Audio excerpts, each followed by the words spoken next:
Good morning everyone. आज हम इतिहास विषय पे बात करने।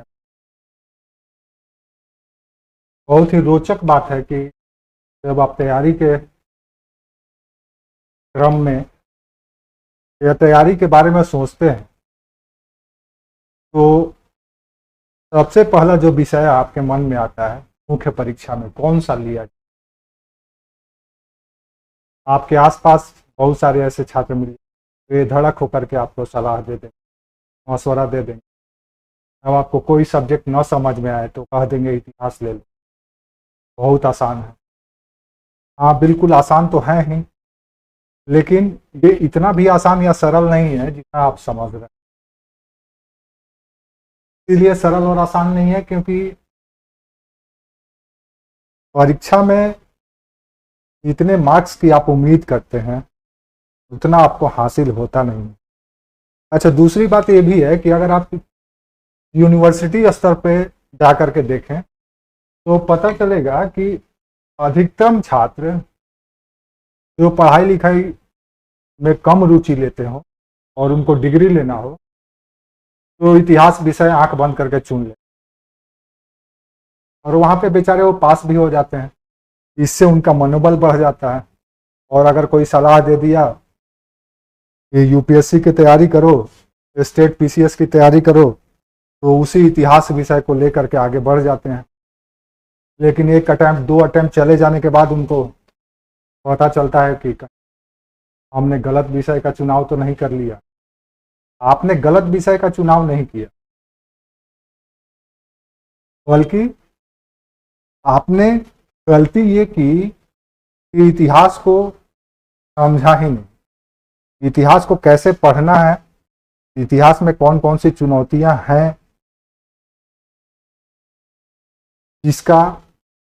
जिससे निपटना आपकी प्राथमिकता होनी चाहिए एक सही रणनीति के अनुसार, तब जाकर के आप अपनी सफलता सुनिश्चित। तो आज का हमारा विषय ही है या इस क्लास का विषय ही है कि हाउ टू लर्न हिस्ट्री, इतिहास को कैसे पढ़ा जाए, कैसे सीखा जाए। ये क्लास हिंदी मीडियम वालों के लिए है और अगर इंग्लिश मीडियम वाले सुन रहे हैं तो वो भी सुन सकते हैं। बीच बीच में हम इंग्लिश टर्म भी, जो भी टेक्निकल वर्ड है, यूज कर लेंगे। आपको समझने में कोई दिक्कत, लेकिन आपको मदद बहुत मिलने वाली। तो इतिहास कैसे पढ़ें, आज का हमारा शीर्षक है इतिहास कैसे पढ़ें। याद रखिए,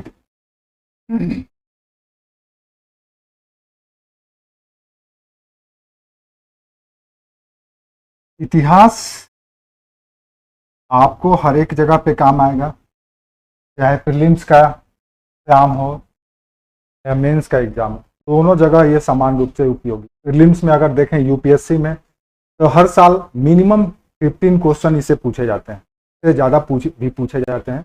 कभी कभी 20, 20, 25 तक पहुंच जाता है और मिनिमम 15 क्वेश्चन पूछे जाते हैं। तो उसका दायरा है यूपीएससी के सिलेबस में स्पष्ट रूप से मेंशन कर दिया गया है कि वो कहाँ से क्वेश्चन पूछेगा। सारा इतिहास आपको खंगालने की जरूरत और अपना टाइम वेस्ट मत कीजिए। दूसरा, मुख्य परीक्षा में अगर ऑप्शनल लेते हैं तो फिर ये तो आपके लिए पूरा ही उपयोगी है। अन्यथा जीएस का फर्स्ट पेपर में सबसे पहला अगर आपको पाला पड़ेगा तो इतिहास विषय से ही पढ़ने वाला। So that's why this subject is more important rather than other subject. ये पेपर अन्य सब्जेक्ट से बहुत ही महत्वपूर्ण है। दूसरी बात इस विषय का और भी है कि ये विषय जब आप पढ़ लेते हैं, समझ लेते हैं, तो आपको अन्य विषय बड़ी हल्का भी लगने लगेगा, क्योंकि इतिहास को सामान्यतः ये समझा जाता है कि ये रटने वाला विषय। देखिए, रटने के लिए तो हर एक विषय को रटना पड़ता है, चाहे फिजिक्स पढ़िए, केमिस्ट्री पढ़िए, बायोलॉजी लीजिए या पब्लिक एड ज्योग्राफी, जो भी लीजिए, हर एक विषय में एक सीमा तक आपको रटना ही है। इसमें भी उतना ही रटना है जितना अन्य सब विषय, तो इससे बच नहीं सकते हैं। लेकिन अन्य विषयों की तरह इसके भी कुछ फंडामेंटल है, कुछ फोकस एरिया है, कुछ कोर एरिया है, जिसको अगर आप अच्छी तरीके से समझ लेते हैं, आत्मसात कर लेते हैं, तो आप इसे आसानी से पूरे सिलेबस को तैयार कर सकते हैं। इतिहास के अध्ययन के दौरान आपको दो तरह की चुनौतियों का सामना करना पड़ेगा। पहला चैलेंज, हम बात कर रहे हैं कैसे पढ़ें, इसमें दो तरह की चुनौती। पहला एक तो है इसमें जो भ्रम है या मीथ, उसको जानेंगे हम। दूसरा इसकी रणनीति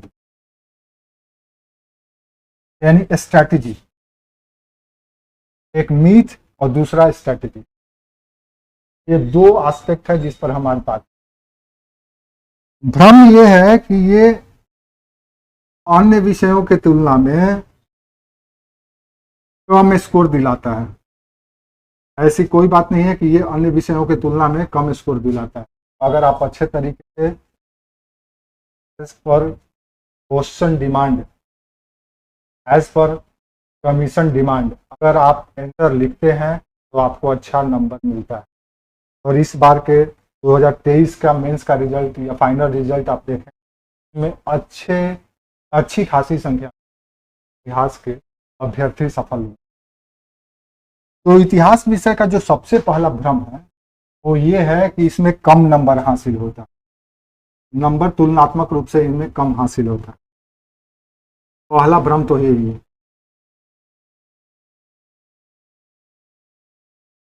कम मार्क्स प्राप्त होता है। और अगर हिंदी मीडियम से है तो फिर और चुनौती बात है। दूसरा, इसमें रटना बहुत पड़ता है, रटने की समस्या है। नो डाउट रटना तो हर एक सब्जेक्ट में होता है, तो हम नहीं काट सकते हैं, रटना हर एक पेपर में पड़ता है, रटने की समस्या। तीसरा, इसमें उलझने बहुत है। उलझन कई तरह का है, आपको समझ में ही नहीं आता है कि किसके साथ कौन युद्ध किया, किसके साथ कौन संधि किया, किसके साथ कौन समझौता किया, कब से कब तक कौन सा कालखंड है, कई शासकों के नाम, ऐतिहासिक टर्म, इन सबों को याद करना बड़ी जटिल हो जाता है। लेकिन यूपीएससी की तैयारी में जटिलता और कठिनाई नाम का कोई जगह ही नहीं, का कोई उपयोग नहीं। आप अगर इससे डर जाते हैं कि ये जटिल है, ये कठिन है, तो आप यूपीएससी की तैयारी के लिए पुनर्विचार कीजिए। ना तो इसमें कठिनाई है, ना तो इसमें जटिलता का कोई गुंजाइश। आपको करना है तो करना है। जैसे गांधी जी ने डू एंड डाई का डिक्लेयर किया था, उसी तरह से आपको भी ये मान करके कि आप जितनी अवधि तैयारी करें, ये मान करके चलें कि इस पार नहीं तो बेड़ा पार। तो बेड़ा पार कर लीजिए, तो करने के लिए तैयार रहिएगा। तो इसमें उलझन ये भी है, रटने की समस्या है, कम मार्क्स मिलता है, उलझने हैं। तीसरा और चौथा ये कि इसको कैसे आंसर राइटिंग की, आंसर राइटिंग यानी उत्तर लेखन। उत्तर लेखन सामान्यतः मुख्य परीक्षा में हर एक विषय का एक समस्या या चुनौती है छात्रों के लिए, कैसे उत्तर लिखा जाए। हालांकि अभी जो पैटर्न चल रहा है यूपीएससी का 150 वर्ड 200 वर्ड्स में लिख, तो ये और जटिल हो गया और कठिन। कम से कम शब्दों में अधिक से अधिक संदेश आपको दे देना ही, एज पर क्वेश्चन। जैसा प्रश्न पूछा गया उसके अनुसार। अब आप इसमें कोई कहानी, कोई मनगढ़ंत बातें, इधर उधर की बातें नहीं कर सकते, टू द पॉइंट आपको लिखना है। तो ये ध्यान रखना है, इस पर भी हम बात करेंगे। तो भ्रम और मिथ ये। अब स्ट्रेटेजी क्या होनी चाहिए, सबसे महत्वपूर्ण ये तो आपका एक तरह से कह लिया जाए तो ये मानसिक समस्या है जो वास्तविकता में है नहीं, इसका कोई जगह नहीं है, लेकिन ये हर एक के साथ होता है। जैसे कि भूत प्रेत होता नहीं है, लेकिन हर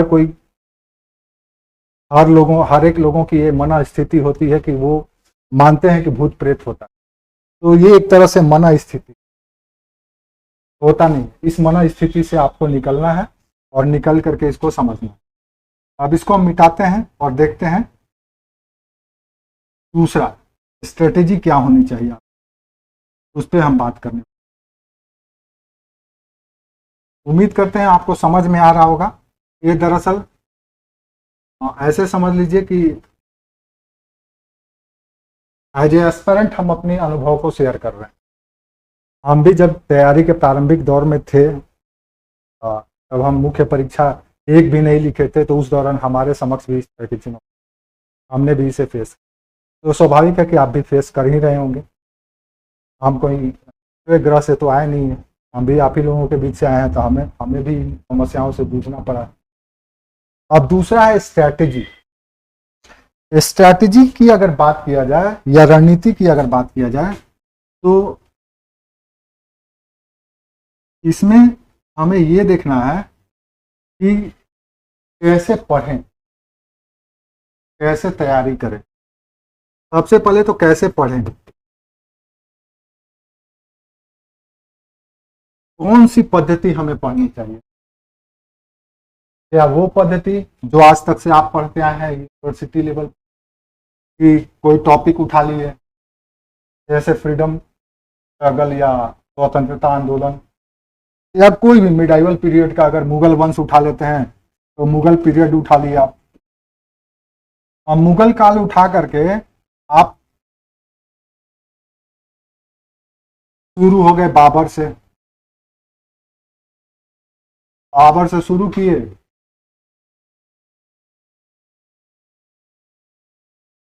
और अंत तक चले गए, पहुंच गए बहादुर शाह जफर तक।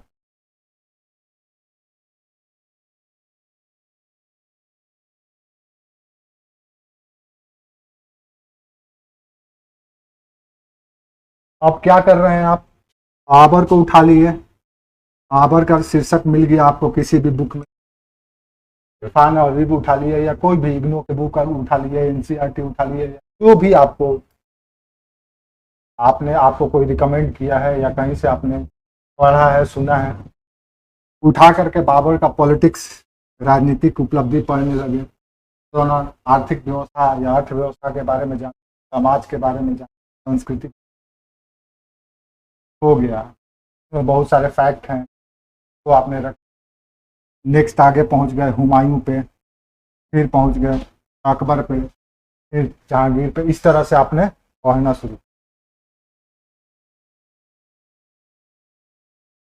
पढ़ तो लिया आपने, लेकिन जब मुख्य परीक्षा में सवाल पूछ दिए गए एक दूसरे से इंटरलिंक करके, फिर मुगलों की प्रशासनिक लचरता या मुगलों के काल में आर्थिक समृद्धि का कारण, तब आपका दिमाग घूम जाएगा कि अब क्या करें, मुगलों की आर्थिक समृद्धि कैसी थी बताइए, विवेचना कीजिए, मुगलों का सल्तनत से तुलना करके बताइए, कुछ भी। तो अब वहाँ पे आप सर खुजलाने लगते हैं, अब क्या किया जाए। तो ये स्ट्रेटेजी ही हमारा गलत। तो स्ट्रेटेजी का जो पहला कि कैसे पढ़ना है, ये हमें जान, ये हम जिक्र करेंगे, बताएंगे कैसे। दूसरा, ये आप समझ सकते हैं, समझ गए होंगे। दूसरा एस्पेक्ट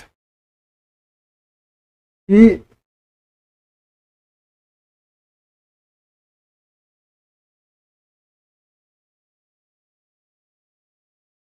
रणनीति में दूसरा जो सबसे महत्वपूर्ण है कि इतिहास को समझें कैसे। क्योंकि एक तो कैसे पढ़ें ये तो समझ गया कि हमें लंबवत नहीं पढ़ना है, ऐसे नहीं पढ़ना है, बल्कि क्षैतिज पढ़ना है। क्षैतिज कहने का मतलब यह है कि अगर हम मुगल पॉलिटिक्स पढ़ रहे हैं, मुगलों की राजनीति पढ़ रहे हैं, या उससे पहले प्री मिडाइवल पीरियड में चले जाएंगे, 550 से लेकर 1206 तक,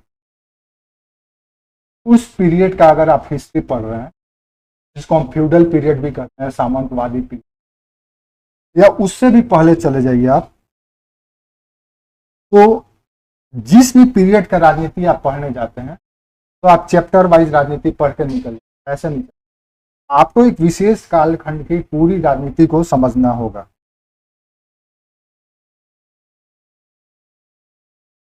एक एग्जाम्पल से आपको हम समझाते हैं। मान लीजिए अगर आप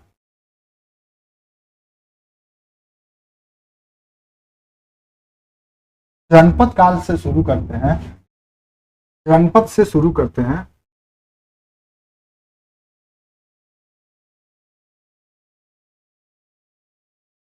आप जनपद से शुरू करके आप चले आते हैं लेटर गुप्ता पीरियड तक, यानी या पोस्ट गुप्ता पीरियड या उत्तर गुप्त काल तक।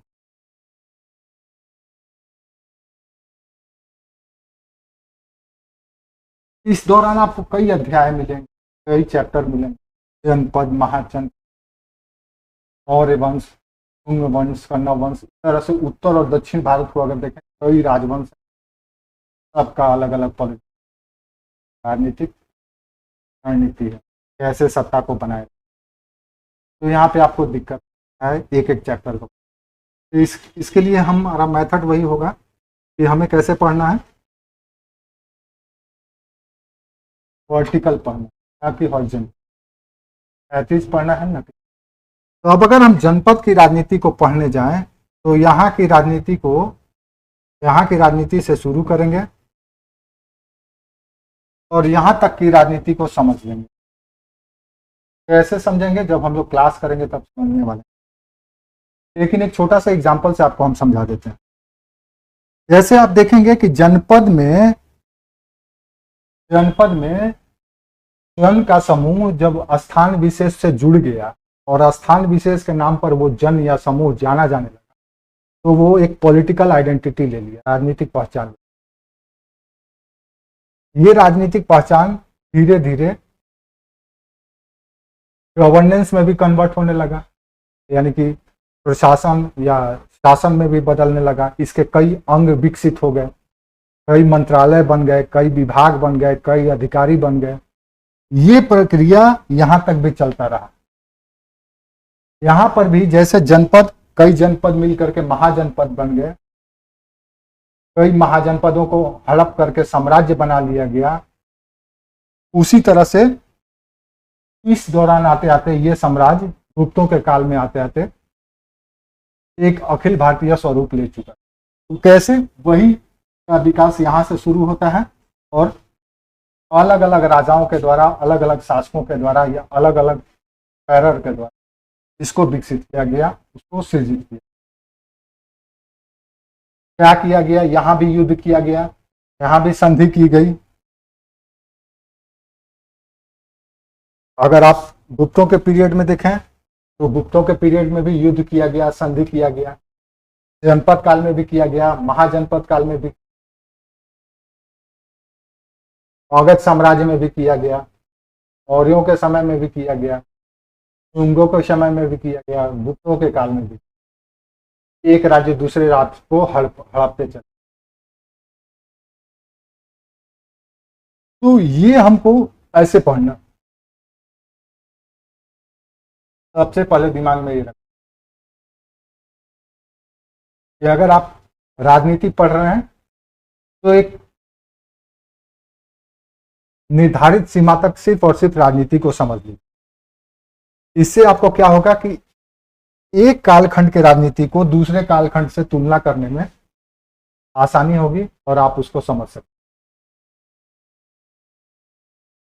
पहली रणनीति ये होगी जिसमें हम लोग क्लास के दौरान कर देखेंगे कि कैसे जनपद की राजनीति उत्तर गुप्त काल में आते आते बदला या विकसित हुआ है। सब कुछ वही, नाम बदलता चला गया, स्वरूप उसका व्यापक हो गया है वही, लेकिन नाम थोड़ा सा नए नए टेक्निकल वर्ड्स जुड़ते चले गए। जैसे कि आप देखेंगे कि कोई भी व्यवस्था आरंभ में बहुत ही सरल होता है, लेकिन कालांतर में वो धीरे धीरे जटिल होता चला जाता है।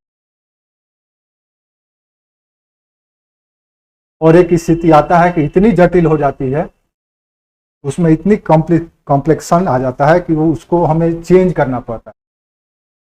हमें उसे बदलने की आवश्यकता हो जाती है। उसमें चेंज करते हैं तो विद्रोह करना पड़ता है, और जब पूरी तरह से हटा देने की बात करते हैं तो क्रांति लाना पड़ता है, क्रांति लाते हैं, तो पूरी तरह से सिस्टम को हटा दो। और जब उसमें चेंज करने की बात करते हैं कि ये चीज़ खराब है, बैड है, यूजलेस है, तो हम उसके लिए क्या करते हैं, रिवोल्ट करते हैं। तो ये स्ट्रेटेजी होना चाहिए। अब इतिहास का दूसरा जो चीज है जिसको आपको समझना चाहिए, कि इतिहास वास्तविकता में है क्या। एक तो ये हो गया कि रणनीति में कैसे पढ़ना है, दूसरा इतिहास को समझ लीजिए कि कैसे, किस रणनीति से हमको समझ लेना, कैसे समझना ये भी हम बता देते हैं। दरअसल इतिहास हर एक वस्तु का, हर एक विषय का, हर एक प्रयोग का, हर एक अन्वेषण का, हर एक सृजन का या विनिर्माण का इतिहास, हर चीज का इतिहास। आप कल्पना कीजिए कि आज हम टेक्नोलॉजी के जिस दौर में पहुंच गए हैं, मानव स्पेस में पहुंच गया है, दूसरे प्लेनेट पे पहुंच गया है, वहां अन्वेषण कर रहा है, वहां खोज कर रहा है, एलियन से भी बात करने लगा है। आप देखे होंगे साइंस फिक्शन पिक्चर में, बहुत सारे पिक्चर में दिखाया गया। मानव उस मुकाम तक कैसे पहुंचा। कल्पना करो अगर मानव अपने अतीत के ज्ञान को मिटाता चला जाता, उसको नोट डाउन नहीं करता, उसको सहेज करके संजो करके नहीं रखता, तो क्या मानव उस मुकाम पे पहुंचता। क्या मानव पत्थर को तराश करके जो औजार बनाने से शुरू किया था, आज मानव प्लाज्मा लेवल तक पहुंच चुका है। आज मानव नैनो टेक्नोलॉजी, आज मानव आर्टिफिशियल इंटेलिजेंस, एआई तक पहुंच चुका है। कैसे पहुंचा है। एक पत्थर से वो तोड़ करके औजार बनाने वाला मानव आज इस मुकाम पे पहुंचा है, तो कैसे पहुंचा है। कहीं ना कहीं वो अपने अतीत को या इतिहास को संजो करके रखा। अगर मानव पत्थर के औजार को मिटा देता, तो भूल जाता, उसके तकनीक को भूल जाता, तो क्या क्रमवार या कालांतर में इस मुकाम पे पहुंचता। नहीं। आज विज्ञान इतना समृद्ध कैसे हुआ। विज्ञान के समृद्ध होने के पीछे कारण यही है कि मानव ने अपने वैज्ञानिक अतीत को या इतिहास को संजो करके रखा, उसमें निरंतर शोध किया, निरंतर उसमें सुधार करता रहा, तब जाकर के मानव इस मुकाम पे पहुंचा। यानी कि इतिहास एक ऐसा विषय है कि जिस दिन हम इससे विमुख हो जाएं, हम पुनः जंगल में चले जाएं। आप इसको मानते हैं कि नहीं मानते। बिल्कुल। अगर हम अपने इतिहास को मिटा दें, नहीं समझे, तो हम पुनः जंगल में चले जाएं।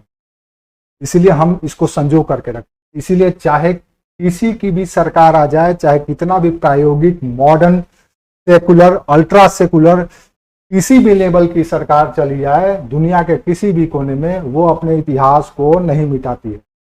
इतिहास दरअसल है क्या। तो इतिहास मानव जीवन के समग्र आयामों का एक संयुक्त संश्लेषण है। मानव जीवन के जितने भी आयाम हैं, कौन कौन से आयाम हैं, अगर आप देखें तो मानव के कई आयाम हैं। जैसे कि आप सामान्य रूप से समझ लीजिए, सरल तरीके से,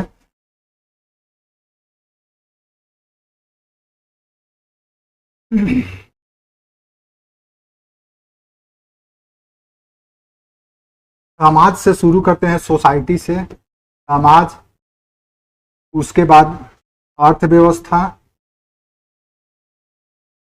पहले नंबर पे अर्थव्यवस्था रखिए या दूसरे। ठीक है। समाज, अर्थव्यवस्था, विज्ञान एवं अन्वेषण, यानी कि खोज, सर्च, इनोवेशन, राजनीति, और एक और टर्म जोड़ लीजिए, इन सबों का ट्रांसलेशन संस्कृति।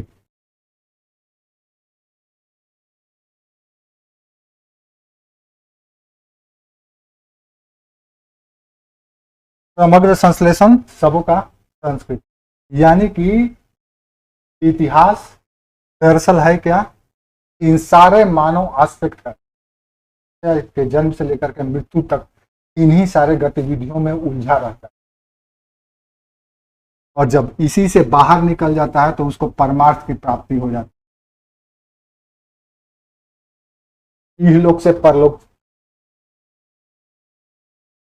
अभी हमें इहलोक की ही बात करनी है, परलोक की बात।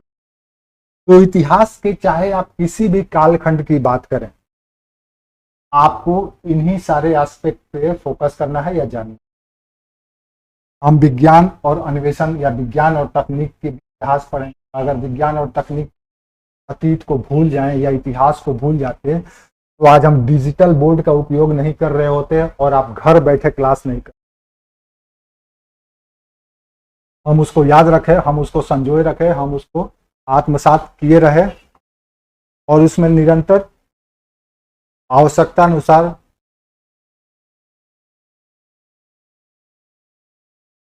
कह सकते हैं कि उसका उन्नयन करते रहे जब जैसा जरूरत तब। तो इतिहास में दरअसल हमें इन्हीं सारे एस्पेक्ट को पढ़ना है।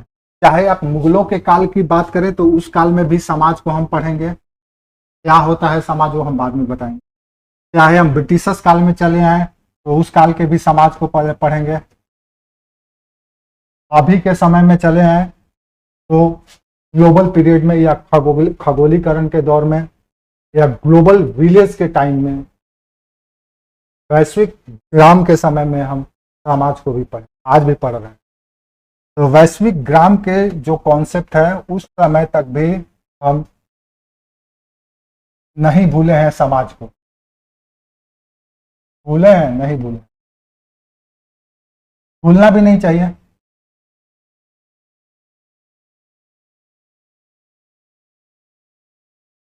उससे पहले भी चले जाइए तो आप देख ही रहे हैं, मानव जब सामाजिक हुआ, सिविलाइज हुआ, तभी सभ्यता की शुरुआत हुई या सिविलाइजेशन की शुरुआत हुई। मानव जब सामाजिक हुआ तभी सिविलाइजेशन। मानव जब सामाजिक नहीं था तब वो आदि मानव कहलाता था, उसका एक दूसरे से कोई लेना देना नहीं होता था, जो जहाँ पे है वो अपने आप आत्मनिर्भर हुआ करता, अपना शिकार करता था, अपना खाता था, वहीं रह जाता था गुफा में या कहीं भी जहाँ भी। लेकिन समाज जब बना, यानी कि समाज क्या है, समाज का मतलब एक लाइन में समझ लीजिए कि परस्पर निर्भर जीवों के समूह को समाज कहा जाता है। इसमें सिर्फ मानव का ही समाज शामिल नहीं है, सबका समाज शामिल है, जिसमें हर एक जीव जब एक दूसरे पर निर्भर हो और इससे जो उनका समूह बनता है उसी को समाज कहते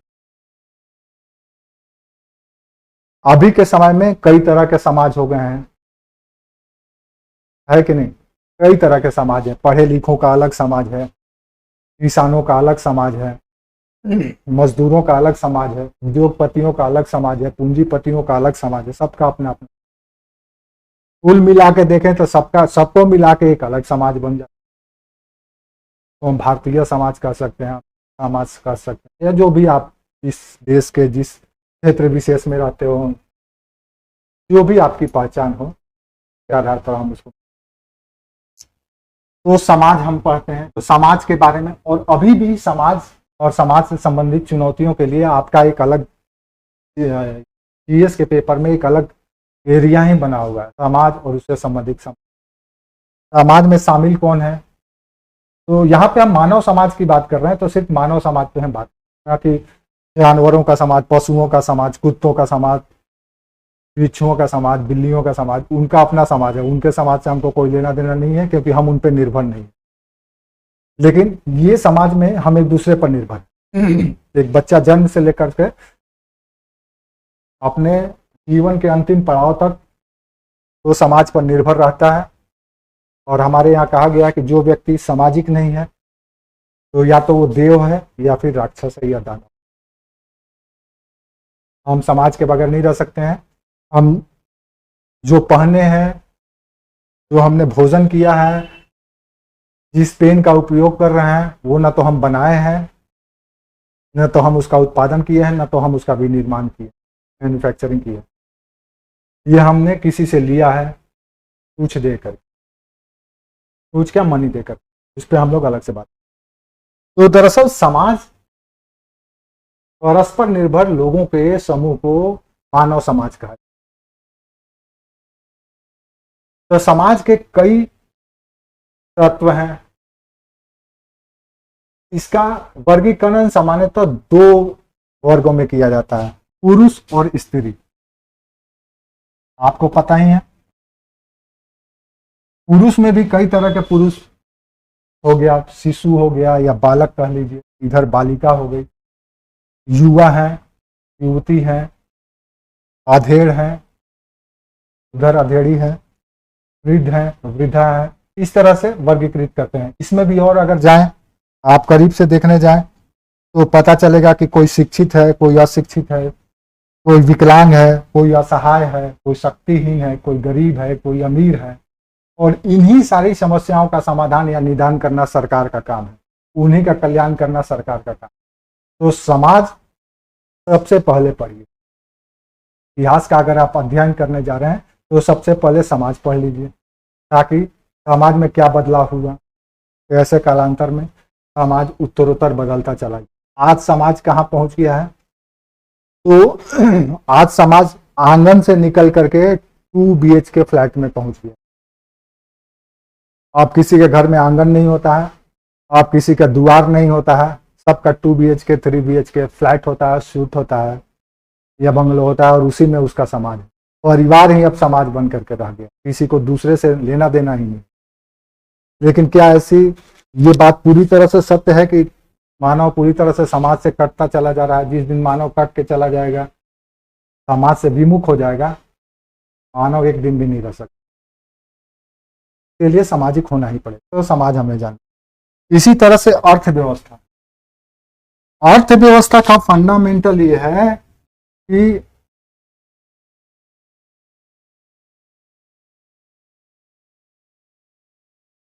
जिन वस्तुओं को या जिस उत्पादन को, जिस विनिर्माण को या किसी भी चीज को अगर हम उसका क्रय विक्रय या मुद्रा में लेन देन कर सकते हैं, वो सब के सब अर्थव्यवस्था के हिस्से, वो सब के सब अर्थव्यवस्था के हिस्से। अगर आप हवा को एक सिलेंडर में भर करके बाजार में बेच देते हैं, उसके बदले में पैसा ले लेते हैं, रुपया ले लेते हैं या मुद्रा ले लेते हैं, तो वो भी अर्थव्यवस्था का हिस्सा। अगर उसको नहीं ये कर पाते हैं, तो नहीं बेच पाते हैं, तो वो अर्थव्यवस्था का हिस्सा नहीं।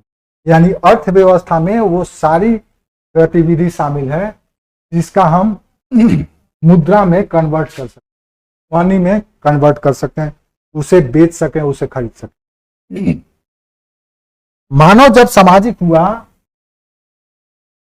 तो वो अर्थव्यवस्था के वजह से ही हुआ। आर्थिक गतिविधि, आर्थिक लेन देन के वजह से ही हुआ। इसीलिए चाहे उपार्जन का काम हो, विनिमय का काम हो, हर एक काम अर्थव्यवस्था का हिस्सा है। आज जिस दौर में है, हम अर्थव्यवस्था को कई वर्गों में वर्गीकृत करते हैं। Primary sector, secondary sector, tertiary sector, quaternary sector.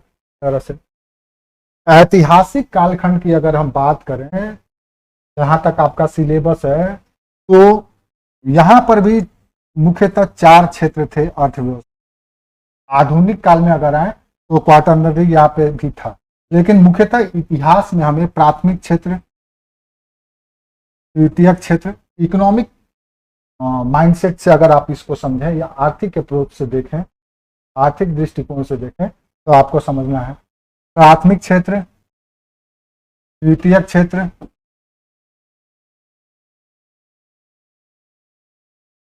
और तृतीयक क्षेत्र। ऐसा हम इसलिए बता रहे हैं ताकि आप ये समझ सकें कि ये सिर्फ इकोनॉमिक्स में ही नहीं पढ़ना है, बल्कि इतिहास में भी इसका क्लासिफिकेशन किया जा चुका था। इतिहास में भी ये सारी या ऐतिहासिक कालखंड में, चाहे किसी भी देश का आप इतिहास पढ़, वहां पर भी इसका वर्गीकरण हो चुका। और किसी भी राजवंश का ये दायित्व तो बनता था कि वो अपने शासन अवधि के दौरान इसका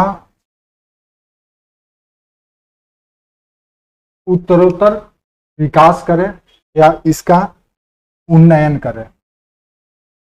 जितना ज्यादा कोई राज्य साम्राज्य इसको मजबूत करता है, उतना ही बेहतर स्थिति में या लॉन्ग टर्म वो सस्टेन कर सकता है।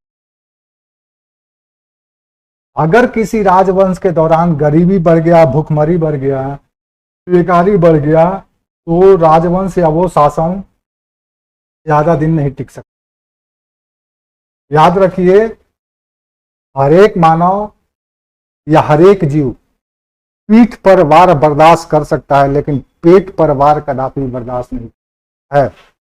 जिस दिन उस पर पेट की बात आ गई, वो कुछ भी कर सकता है। आज अर्थव्यवस्था किस मुकाम पे पहुंच गया है? तो जनपद काल में जहां छोटा सा एक जन समूह आपस में अपने आर्थिक लेन देन किया करता था, खरीद बिक्री, उत्पादन विनिर्माण व्यापार किया करता था, आज हम ग्लोबल लेवल पे पहुंच गए हैं कि अगर हमको एडिडास का टी शर्ट चाहिए तो हम अमेरिका से ऑनलाइन मंगा सकते हैं। या मान लो रोल्स रॉय चाहिए, आपको रोल्स रॉय चाहिए, या कौन सी गाड़ी है वो सबसे महंगी वाली स्पोर्ट्स कार है, लुम्बर्गी। हाँ, लुम्बर्गी अगर चाहिए आपको, तो भारत में तो होता नहीं है, तो कहीं बाहर से एक्सपोर्ट कर सकते। यानी कि हम अर्थव्यवस्था के इस मुकाम पे पहुंच गए हैं कि दुनिया के किसी भी कोने में उत्पादन हो, विनिर्माण हो, तो हम आज ले सकते। और कोई भी देश दुनिया के नजर में या वैश्विक नजर में कितना महान है, कितना शक्तिशाली है, कितना विश्वसनीय है, उसका निर्धारण हम उसकी आर्थिक समृद्धि और क्षमता से ही करते हैं।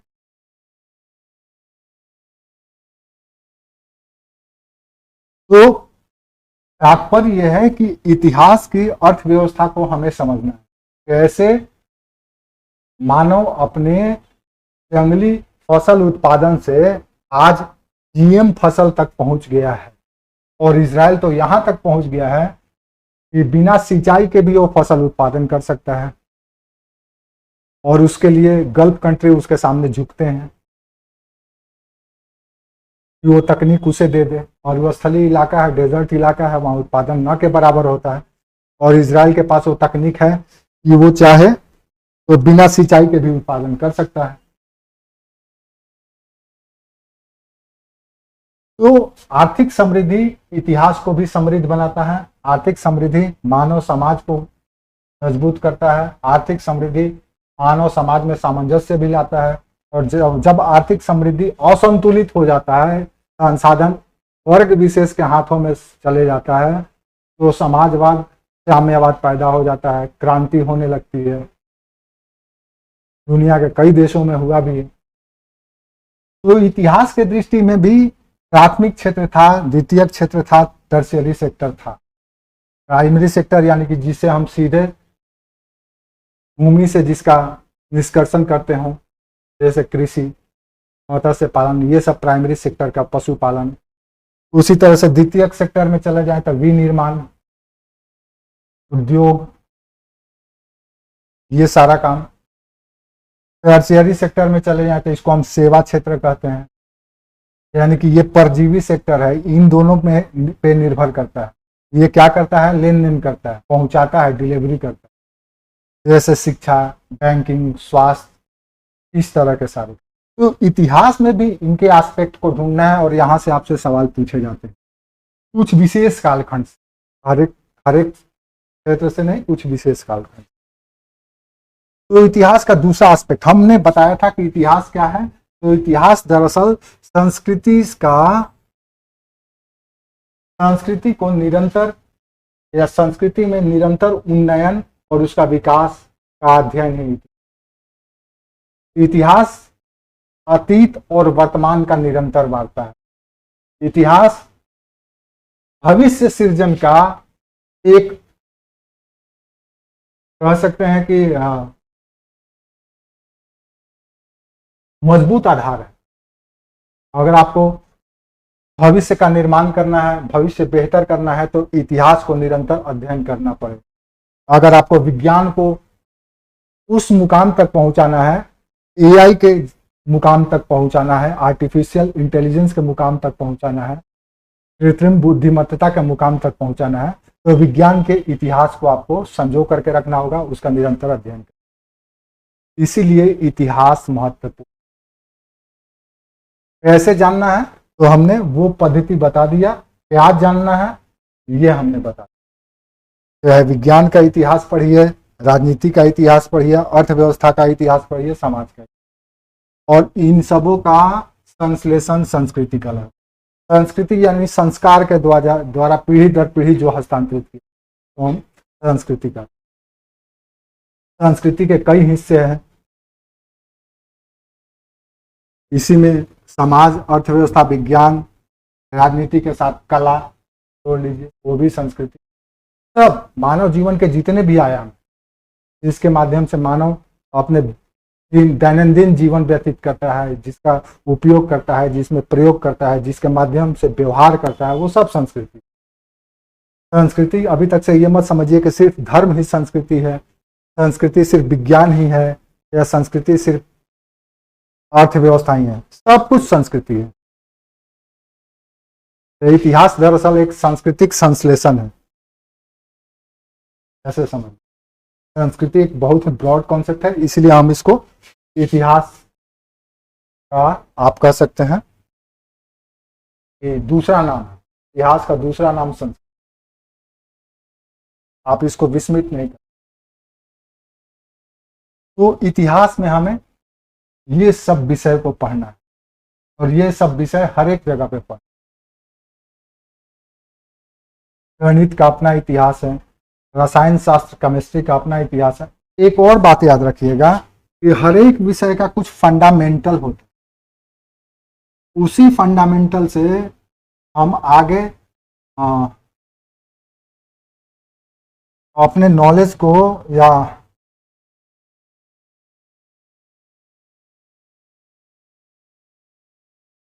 उसी फंडामेंटल के आधार पर हम अपने ज्ञान का वर्धन करते हैं, उसी फंडामेंटल के आधार पर हम अपने ज्ञान का मीनार खड़ा करते हैं। तो इतिहास का भी कुछ फंडामेंटल है। क्या फंडामेंटल है? इतिहास का फंडामेंटल ये है कि, पूछ रहे हैं, हाँ वही बता रहे। इतिहास का फंडामेंटल ये है कि आपको ये देखना है कि, एक बात समझ लीजिए कि इतिहास में सामान्यतः सभी छात्रों के समक्ष समस्या आता है, और स्वाभाविक भी है, आना भी चाहिए। हर किसी के साथ होता है, ऐसा नहीं है ये साथ ही सिर्फ होता है। इतिहास के साथ सबसे बड़ी समस्या इसके डेट को याद रखना, तारीख। हम उलझ करके रह जाते हैं। यूपीएससी में आपसे तारीख या डेट बहुत कम पूछा जाता है, रेयरेस्ट ऑफ रेयर। अगर आप प्रीलिम्स में देखें तो एक आध क्वेश्चन भी अगर पूछ दिया गया तो बहुत। हाँ, पहले जब ऑप्शनल पेपर पीटी में हुआ करता था तो 2-4 क्वेश्चन पूछ दिए जाते, अब तो 9 के बराबर पूछ। तो इसलिए तारीख के चक्कर में न रहे। इतिहास में ऐसे सवाल पूछे जाते हैं जो अभी के लिए प्रासंगिक हो। एक और बात याद रखिएगा मुख्य परीक्षा की तैयारी के दौरान, कि जैसी सरकार वैसे सवाल पूछे जाते हैं। सरकार बदलती है तो लोगों का सरोकार बदल जाता है, संस्कृति बदलने लगता है, संस्कार बदलने लगते हैं, और समाज भी बदलने लगता है। तो फिर कमीशन के द्वारा पूछे जाने वाले सवाल क्यों नहीं बदलेंगे? वो भी बदलते हैं, वो भी बदलने लगते। तो इतिहास का जो पहला जो आपको फंडामेंटल है वो तारीख का है, कि तारीख याद रखना। नो डाउट कुछ कुछ ऐसे तारीख हैं जिसको आपको याद रखना भी चाहिए। दरअसल आप यूपीएससी की तैयारी कर रहे हैं, यूपीएससी का एग्जाम दे रहे हैं, तो यूपीएससी का सिलेबस बहुत ही व्यापक है, बृहत है। इसमें कई ऐसे चीज़ हैं जिसमें कई ऐसे विषय हैं, सिर्फ इतिहास तो आपको पढ़ना नहीं है, जीएस का भी एरिया है, इसमें भी कई ऐसे क्षेत्र हैं जिसमें आप उलझ जाते हैं। तो इसलिए आप इसको इशू मत बनाइएगा। आप जैसे सामान्य सामान्य जानकारी रखते हैं और कोई लैंडमार्क डेट है या कोई ऐसा डेट है, तारीख है, जिससे कोई विशेष बदलाव समाज में या राजनीति में या अर्थव्यवस्था में हुआ, उसी को याद रखना। अगर पूरे इतिहास में अगर आप 50 डेट भी याद रख लेते हैं, 50 मैक्सिमम, तो आपके लिए मुख्य परीक्षा के लिए काफ़ी है। यह मुख्य परीक्षा की बात, 50 डेट्स भी अगर आप याद रख लेते हैं मुख्य परीक्षा के लिए, तो ये काफ़ी है। और हम क्लास के दौरान उन्हीं सारे डेट को ही मेंशन करेंगे, अनावश्यक डेट को जानने की जरूरत न तो आपको याद रहने वाला। आपके पास 3 घंटा का अवधि होता है, 3 घंटा में 20 क्वेश्चन लिखना है, कैसे लिख पाएंगे आप, तारीख में उलझ। तो फंडामेंटल में आपको इतिहास के तारीख इतना याद रखना है।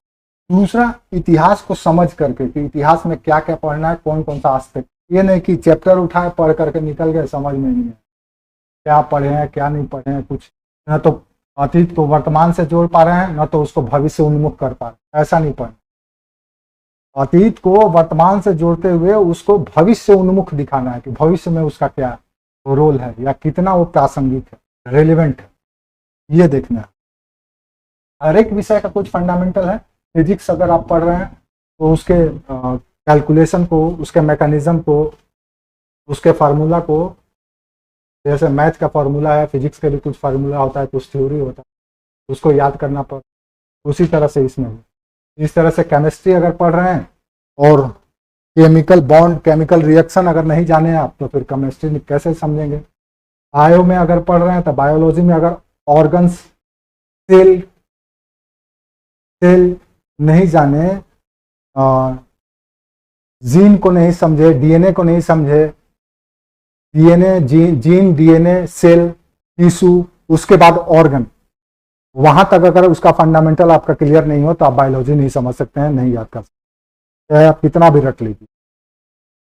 उसी तरह से मैथ का बेसिक फॉर्मूला अगर आप नहीं याद रखते हैं तो आप मैथ बनाने में आपको। इसी तरह से इतिहास में भी है। इतिहास में कुछ डेट्स याद रखने हैं, कुछ सामाजिक परिवर्तन, सोशल चेंज याद रखना है, कुछ राजवंश याद रखना है,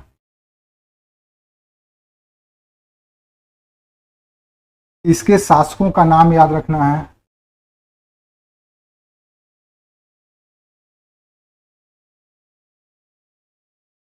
इसी तरह से अर्थव्यवस्था के संदर्भ में, इसी तरह से विज्ञान और तकनीक।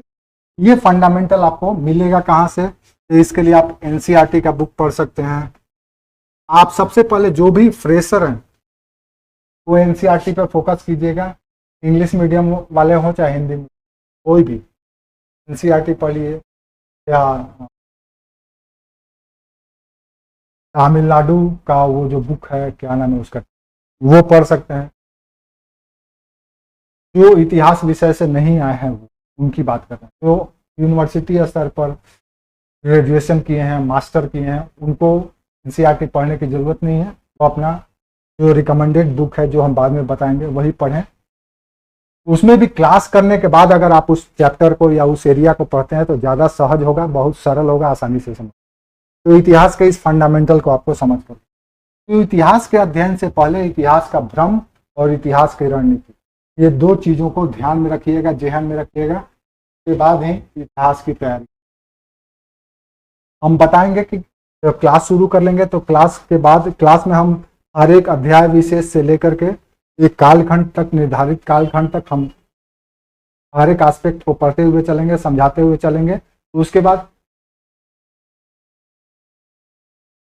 एक निर्धारित सिलेबस कवर करने के बाद फिर हम लोग आंसर राइटिंग करें। आपको हम बताएंगे कैसे आंसर को लिखना है, कोई भी क्वेश्चन को कोई जरूरी नहीं तो है नहीं कि सारे क्वेश्चन या सारे क्वेश्चन को आप अपने तरीके से लिख पाएं, लेकिन अगर आप फंडामेंटल आपका क्लियर है तो कुछ ना कुछ तो जरूर ही लिख देंगे। जहां आपको क्वेश्चन छोड़ने की नौबत आएगी वहां पे अगर कुछ लिख करके आएंगे तो 2-4 नंबर हासिल तो कर ही लेंगे। तो वो स्ट्रेटेजी भी या वो मेथड भी याद रखें। तो ऐसे कई सारे बातें हैं जिस पर हम लोग कालांतर में धीरे धीरे चर्चा करेंगे, लेकिन पहला जो हम समझ रहे थे कि आपको शेयर करना चाहिए था वो ये कि इतिहास को कैसे पढ़ें, इतिहास को कैसे समझें, इतिहास है क्या, इतिहास की क्या वही परंपरागत पद्धति से अध्ययन किया जाए तो अभी तक से आप कॉलेज लेवल तक पढ़ते आए हैं वैसे पढ़ा जाए या चेंज किया जाए। तो बिल्कुल यहाँ पर हमको बदलना है स्ट्रेटेजी को, पद्धति को, रणनीति को। जंग में जाने से पहले जिस तरह से सैनिक या सेनापति अपनी स्ट्रेटेजी बनाता है, रणनीति बनाता है, अपने हथियारों को धार देता है, कुंद करता है, तेज करता है, उसी तरह से कुंद हथियार को तेज करता है, उसी तरह से आपको भी रणनीति बनाना है, हथियार को तेज करना है, उसके बाद मैदान में उतर युद्ध के मैदान तब विजय की उम्मीद की जाए, अन्यथा नहीं। उम्मीद करते हैं आपको यहाँ तक समझ में आया होगा।